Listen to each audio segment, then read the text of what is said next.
If the president is being falsely accused, which the evidence now suggests that the accusations against him were false, and he knew they were false, and he felt that this investigation was unfair, propelled by his political opponents, and was hampering his ability to govern, that is not a corrupt motive for replacing an independent counsel. After all this time and all this money, Mr. Mueller and his team concluded there was no collusion. I have read most of the report. For me, it is over. It appears to me that the Obama administration, Justice Department, and FBI decided to place their bets on Hillary Clinton. The Washington Post reported that Special Counsel Mueller sent you a letter in late March where he said your letter to Congress failed to, quote, fully capture the context, nature, and substance of his office's work and conclusions, end quote. And I asked him if he was suggesting that the March 24th letter was inaccurate, and he said no, but that the press reporting had been inaccurate.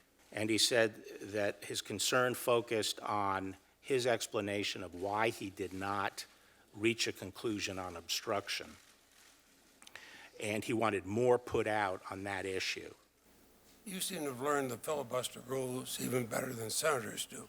My question was, why did you say you were not aware of concerns when weeks before your testimony, Mr. Mueller had expressed concerns to you? Mueller had never told me that the expression of the findings was inaccurate, but I did then volunteer that I thought they were talking about the desire to have more information put out. But it wasn't my purpose to put out more information. Well, Mr. Barr, I feel your answer was purposely misleading. I can't even follow that down the road.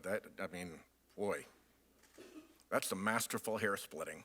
I'm out there saying, here's the verdict, and the prosecutor comes up and taps me on the shoulder and says, well, the verdict doesn't really fully capture all my work. How about that great, cross-examination I did, or how about that third day of trial where I did that? This doesn't capture everything. My answer to that is I'm not trying to capture everything. I'm just trying to state the verdict.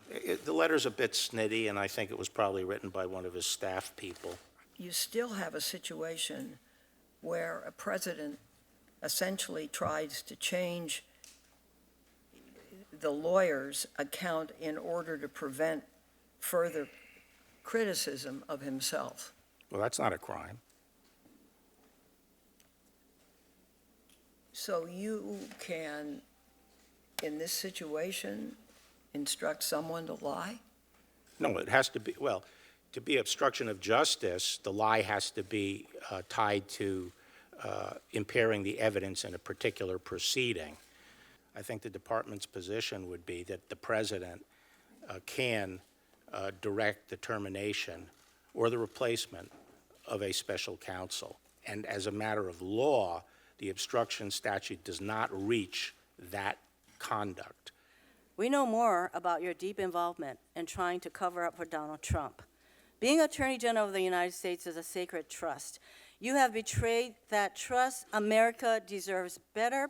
You should resign